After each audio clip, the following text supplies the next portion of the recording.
The Jewish community in New York is on edge this morning after this weekend's stabbing spree at a rabbi's home in a suburb of New York City. The Anti-Defamation League says, quote, New York has a growing problem. This is at least the 10th anti-Semitic incident to hit the New York area in just the last week. When will enough be enough? Joining me now to discuss is the CEO of the Anti-Defamation League, Jonathan Greenblatt. What's going on here, Jonathan? It's a climate of fear that's been created, John, in the Orthodox community, not just over the past week and a half, but over the past several years, because the number of incidents of acts of vandalism and violence have been growing against the Orthodox community in particular. We see it in places like Brooklyn, neighborhoods like Crown Heights and Borough Park and Williamsburg, and now in Monsey, earlier this month in Jersey City. There's a pattern that's undeniable, whether it's shopping in their supermarkets or worshiping in synagogues or even celebrating in their homes.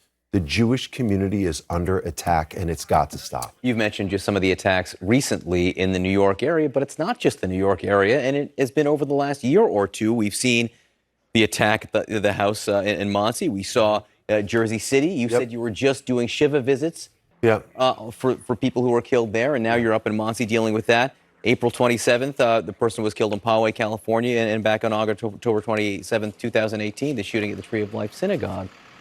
And this corresponds to a rise in anti-Semitic incidents that you've tracked, up 99% since, 2015? That's correct. That's a big rise. Look, we have almost double the number of incidents, as you said, in just a few years. You can't open up your browser without seeing anti-Semitic slander on social media. It's disgusting. You can't open up the headlines without politicians and elected officials making comments about dual loyalty and Zionists and whatnot. It all has to stop. Is it all connected, though? Because, look, the attack in Monsey, the attack in the Hasidic community there in Jersey City, is that part and parcel to the other things we've seen also? Anti-Semitism comes in many forms. So we have the kind of violent white nationalist anti-Semitism, which is highly organized. We have this kind of anti-Semitism, which is a little bit less difficult to sort of characterize, but the climate is the same and the outcome is the same.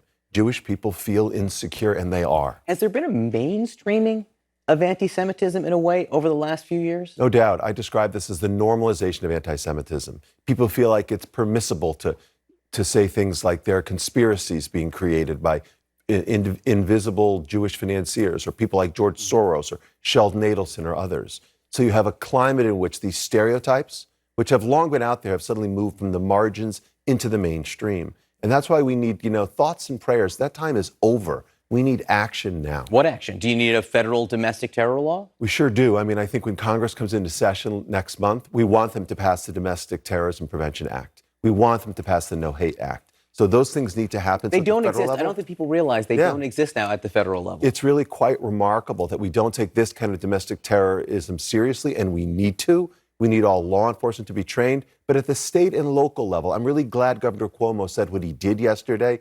We need a greater police presence in the places where Jews are, again, vulnerable. And I'll say one other thing. I feel very strongly about criminal justice reform. And we've talked about things like, and you've seen politicians like Governor Cuomo talk about bail reform, which is really important. If you jump a turnstile or you shoplift a pack of chewing gum, I'm not sure bail is the most important thing. But if you brutalize a person because of the way they pray, if you attack an individual because of where they're from, that should not be something where you're immediately getting released without bail. I want to ask about this case in particular. The suspect here, you heard people close to him in that piece claiming some kind of a mental illness. Now, we have a lot to learn here, and it will all come out. But I do think it's important to note that just because there is mental illness doesn't mean there can't be a tie to anti-Semitism. Couldn't the mentally ill be particularly vulnerable to the anti-Semitic themes and messages that exist in our society? Of course. I mean, look, I have sympathy and compassion for those who are mentally ill, but that doesn't excuse bursting into someone's home with a machete and trying to slaughter them while they're lighting a Hanukkah menorah. This isn't normal. And that's why, we need politicians to act. We need legislation to be passed. But I will say this, Silicon Valley needs to stop allowing social media to be a breeding ground for bigotry. The mentally ill are exposed to the kind of hate you couldn't find in print media or broadcast. That seems to me to be a big part of the problem. Jonathan, you say it isn't normal, and I'm struck by the fact that I've spoken to you now, I don't know how many times over the last year or two. You keep coming back to have to talk about this.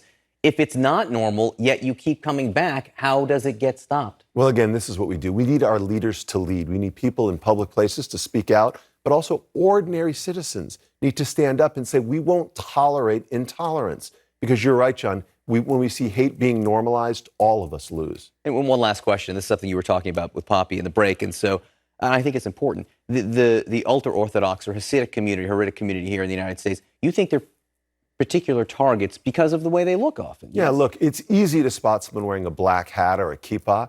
It's easy to see them and pick them out of a crowd.